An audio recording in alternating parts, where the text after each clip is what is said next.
What's up, team? It's Tiara B, and I'm just doing me. And in today's video, I'm here to tell you guys how I started my business on my own with a little bit of help. But without a CPA, I did all the paperwork on my own. I'm so proud of myself, and I just want to give you guys a little bit of encouragement, a little bit of motivation. If you're thinking about starting a business, you think it's too hard, you think it's too expensive, this is the video for you. So keep watching. You guys, I have 3 tips that were very instrumental in just helping me to just go ahead and get my business going. I have been having dreams of being an entrepreneur since I was a teenager. I remember going to the library, just reading books on entrepreneurship, and I just knew I was going to be the boss. Okay. So here I am in my mid-30s, and I finally have just taken this leap of faith to go ahead and start my business. The name of my business is Tiara B Artistry LLC. Yes, it's official. Okay, y'all saw the thumbnail. But anywho, so you guys, I just want to give you guys just a quick, easy to follow couple of tips that you can just do to go ahead and get your business going. And it cost me under $115. Yes, you guys, I started my business on March the 21st, 2023. And I am just so excited. I just want to share with you guys these tips. So the first thing I would say, tip number 1 is to ask for help.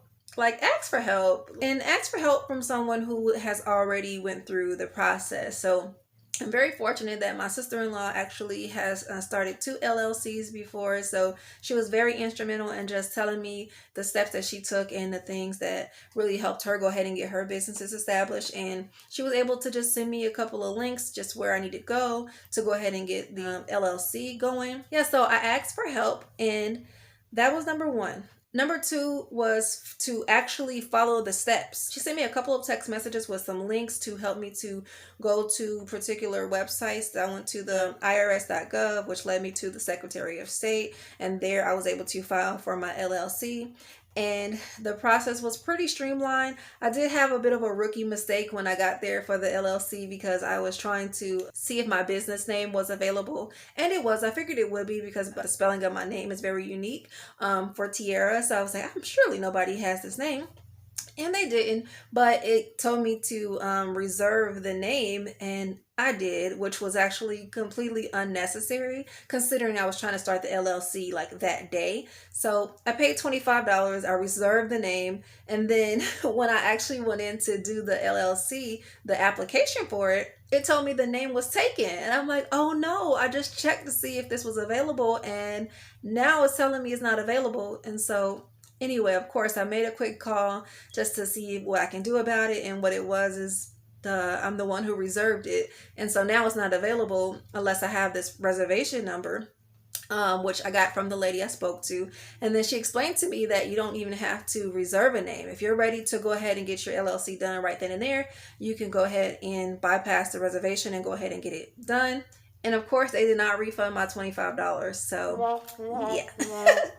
So save yourself the trouble and don't do what I did. And even another step prior to actually processing the LLC, my sister was letting me know that you want to try to get a business address if you don't have like an actual building where you're doing business. It's really important for you to keep your business and your personal information separate if you can, because your address is going to be public if you put it on your business license and everything. And so I established a virtual business address, and that's only currently costing me $9.99 a month. So before even filling out the articles of organization, the LLC, I had to have an address that I was going to be using for my business. So that was pretty much the first step, actually, was securing the virtual address. So I got that established through iPostal.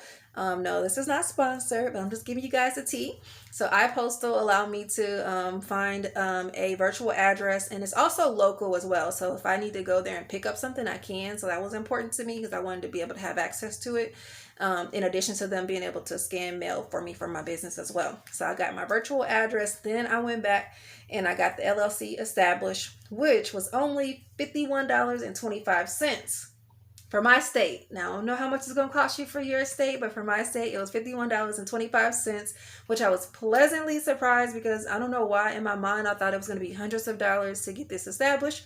But nope. So far I've only spent $25 and then $51.25 as well as $9.99 to get the virtual postal address or whatever. So yes, I'm doing pretty good at this point. I'm under $100. And then once I established a virtual address, in order for them to begin receiving mail on my behalf for my business, they actually needed me to fill out a form 1583, and that basically just allows them to actually receive mail. It gives them permission. So, and that form had to be notarized, and so that form was actually going to cost me $25 to get notarized through their notary process.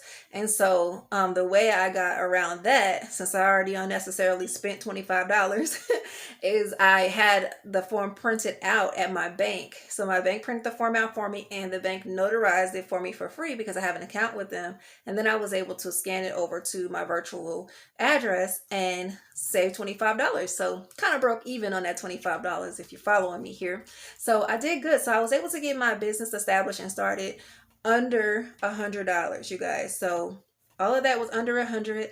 And then the next couple of things were actually free. I got the DUNS number. I got my EIN number. Speaking of EIN, be careful with that because there are some sites that will try to make you pay for it. I actually went through the process of getting everything set up for my EIN.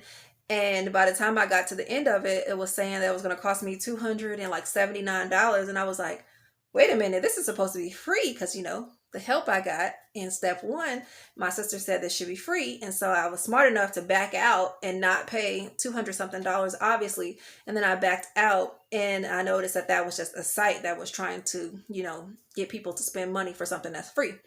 So then I went and searched myself and found the proper place to go, and I got the EIN done for free. Same steps that I was doing before, but it was through the actual site where I was supposed to get it, and of course it was free. So I got that, and yeah, guys, I'm very excited. My business is established. It's official. You can look it up, Tierra B Artistry LLC. Now the last tip that I have for you guys is to prepare for launch day. Okay, so prepare for launch day. And side note there, on launch day, I want to say give yourself a little bit of grace, because I had to give myself some grace. You know, shout out to my husband for just giving me that encouragement I needed, because I had my launch day set for like exactly a month after I got the LLC set up, which would have been April 21st. And if you're looking at this video, you'll see that it's past April 21st, and I have not officially launched my business yet. Speaking of my business, it's a painting business, if you were wondering what kind of business I got going on. Here's an example of some of the art that I created. This is Piece B Still, and if you can tell, there is actually a woman here.